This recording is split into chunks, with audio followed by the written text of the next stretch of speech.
It's strange how some betrayals don't come from faraway strangers. They come from right next door.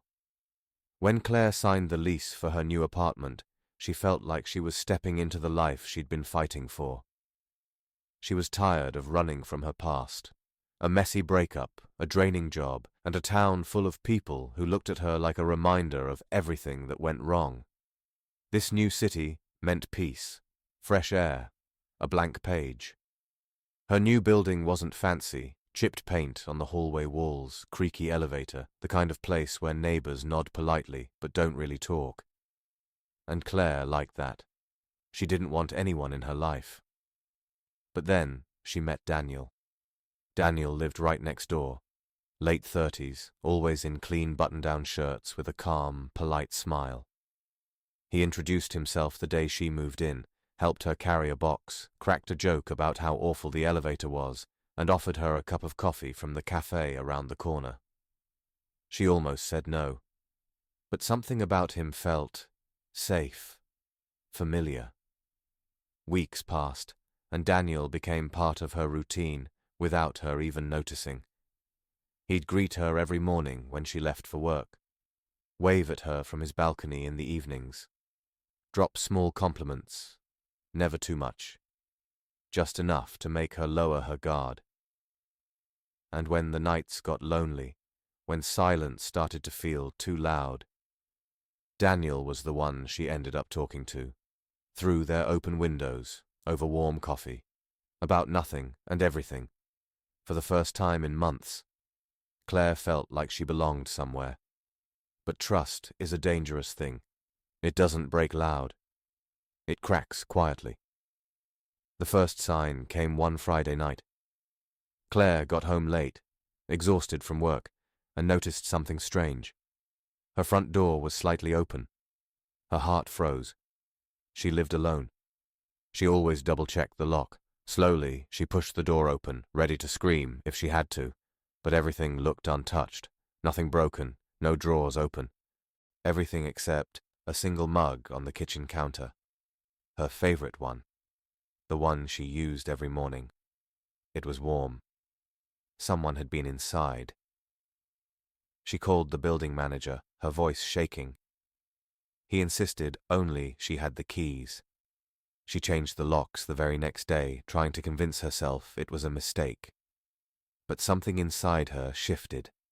After that night, she started noticing small, quiet things. A book not where she left it. A curtain slightly drawn when she swore she had closed it. A faint smell of cologne in the hallway that didn't belong to her. Then Daniel started asking more questions. Where she'd been. Who came to visit. Why she didn't answer her door on Wednesday night. They were subtle at first, but there was a weight behind them, a watchfulness she couldn't quite name. And then came the letters. Anonymous slipped under her door. Short, chilling sentences that made her blood run cold. I see you. You should have stayed where you were. You can't trust anyone here. She tried to stay calm.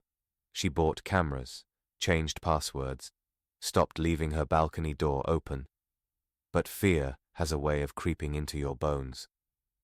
She started waking up in the middle of the night, convinced someone was watching her. And then, one stormy night, the building lost power. The hallway outside her door was pitch black. The silence was suffocating.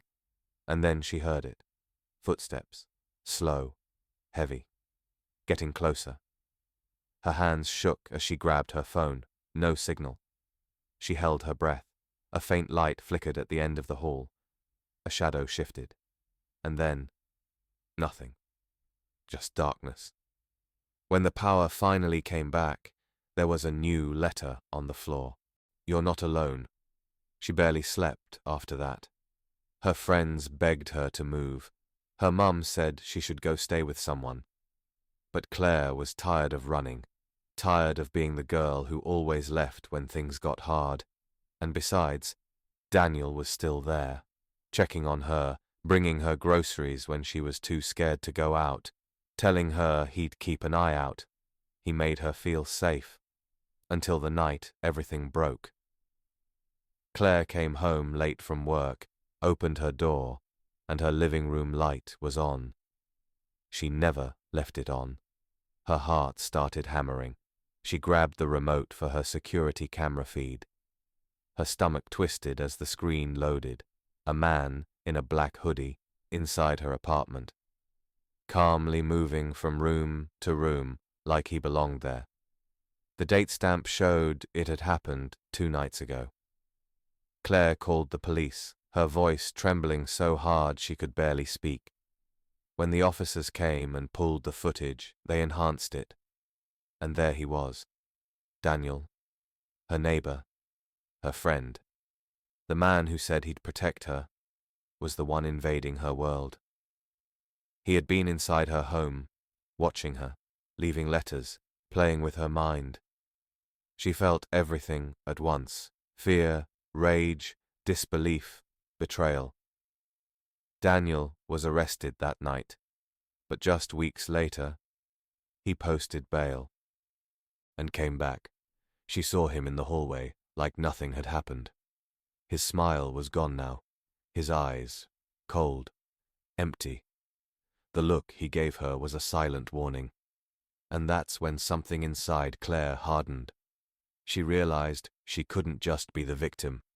She began digging, quietly, carefully. She combed through public records, news articles, old forums. What she found chilled her.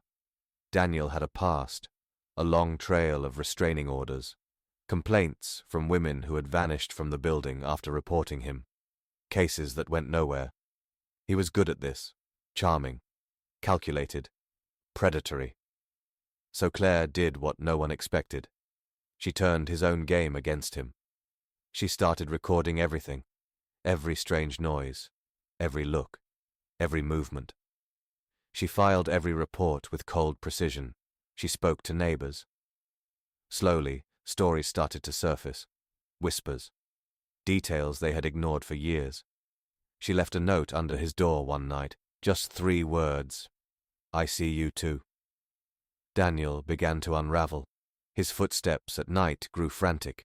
He started pacing in the hallway, watching her door. But she didn't run. She didn't hide. She waited. Until one day, the file she had built, recordings, testimonies, old case records, landed in the hands of detectives who finally couldn't ignore it anymore. When they came for him, Daniel didn't smile. He didn't speak.